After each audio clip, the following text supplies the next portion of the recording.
श्यामची आई. रात्र चौथी. पुण्यात्मा यशवंत. पुण्यात्मा यशवंत.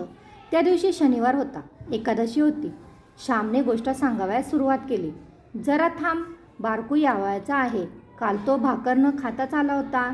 शिवा म्हणाला, तो पहा आलाच. ये बारकू, ये माझ्याजवळ बैस, असे म्हणून गोविंदाने बारकूस आपल्याजवळ बसवले. श्याम सांगू लागला. ते पावसाळ्याचे दिवस होते. कोकणातील पाऊस तो मुसळधार पाऊस ओतत होता. जिकडे तिकडे पाण्याचे लोट खळखळत वाहत होते. पावसातून डोक्यावर इरली घेऊन कुडकुडत आम्ही शाळेत गेलो. त्यावेळेस कोकणात छत्र्या फार बोकळल्या नव्हत्या. इरली फारच सुंदर व साधी असतात. आमचा धाकटा भाऊ जरा आजारी होता, म्हणून तो आमच्याबरोबर शाळेत आला नाही. दादा व मी शाळेत गेलो. आम्ही शाळेत गेलो, परंतु घरी यशवंताचे दुखणे एकाएकी वाढले. तो 2 दिवस गुदाने आजारी होता, परंतु ते दुखणे बरे झाले होते. दुसरेच दुखणे उत्पन्न झाले. पहाटे त्याचे पोट दुखण्याचे निमित्त झाले. पोट जास्त दुखू लागले. पोट फुगू लागले. त्याला शौचास होईना व लघवीसही होईना. खेड्यात कुठला डॉक्टर, कुठला एनिमा, घरगुती उपाय चालले होते. आमचा गडी गोविंदा आम्हा शाळेत बोलवण्यासाठी आला. अण्णा, दादा, अशी यशवंत आमची आठवण करीत होता. आम्ही शाळेतून घरी आलो तर कितीतरी गर्दी. गावातील काही वैद्य आले होते. पितांबरभाई, कुशा आप्पा आले होते. माझा भाऊ गडाबडा लोळत होता. पोट फुगत चालले, तरी त्याला अतिशय तहान लागली होती. त्याला पाणी देत नव्हते. पाण्याच्या भांड्याकडे तो गडाबडा लोळत सुटे. त्याला पुन्हा धरून ठेवीत. त्याचे वय 6 वर्षाचे असेल तेव्हा. आदल्या दिवशीच आई त्याला रागे भरली होती. अंगणात चण्याची डाळ वाळत घातली होती. शेळी येऊन डाळ खाऊ लागली तर यशवंताने ती हाकलली. शेळीने तोंड घालून डाळ उडवली होती. ती तो सारखी करीत होता, गोळा करून ठेवीत होता. इतक्यात आजीने पाहिले व ती म्हणाली, डाळ खातोस का रे चोरा? आणि कळू नये म्हणून नीट सारखी करून ठेवतो आहेस वाटतं. बराच की रे आहेस? नाही का आजी, मी नव्हतो खात, उगीच आपल्या माझ्यावर आळ. रडकुंडीला येऊन यशवंत म्हणाला. घरात आई सांधे दुखण्याने त्यावेळेस आजारी होती. तिला चालता येत नसे. ती फार अशक्त झाली होती. खोलीत पडलेली असेल. यशवंत आत आईजवळ गेला. तो आईही त्याला रागे भरली. डाळ खात होतास का रे? कितीदा सांगितले वस्तूस हात लावू नये म्हणून.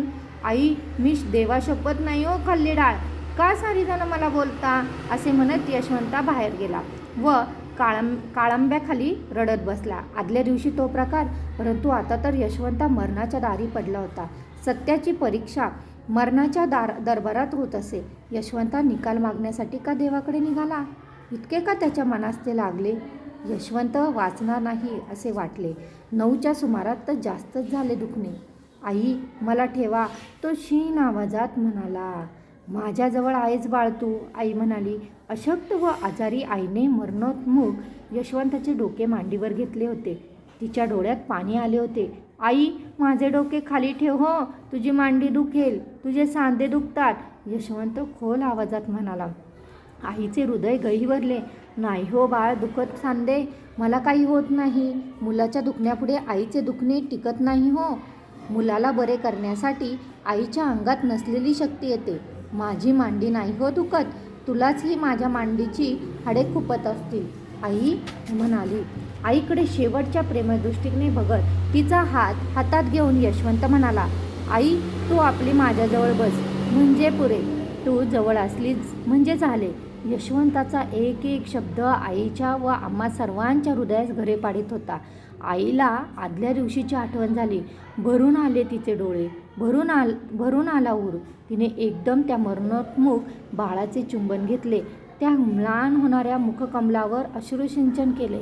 ते पहा, प्रेमाचे डोळे यशवंताने उघडले व आईकडे परमभक्तीने व प्रेमाने त्याने पाहिले. त्यानंतर थोडा वेळ गेला व तो आमचा यशवंत राम राम म्हणत आम्हा सोडून गेला.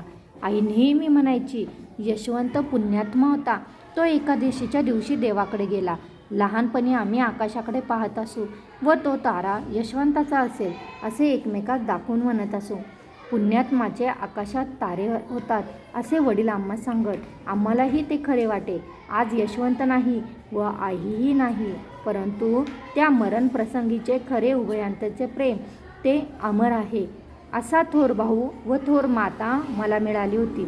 या विचाराने मला धन्यता वाटते. त्यांच्या नखाची सर मला नाही. मी पामर किडा, परंतु माझ्यातही काही चांगुलपणा, काही प्रेम असेल तर त्याचे श्रेय त्या मातृनिष्ठ भावास व मुलांच्या शिलात जपणाऱ्या त्या थोर मातेस आहे. अशी आई व असे भाऊ लाभावयाला पूर्वसुकृतच लागते. बहुता सुकृतांची जोडी पदरी असावयास हवी. सत्संगती लाभावयास जशी पुण्याई लागते, त्याप्रमाणे थोर माता पित्रे, थोर भावंडे मिळावयास पुण्याई लागते. परंतु माझी असेल असे मला वाटत नाही. ईश्वरांच्या कृपेची ती देणगी होती.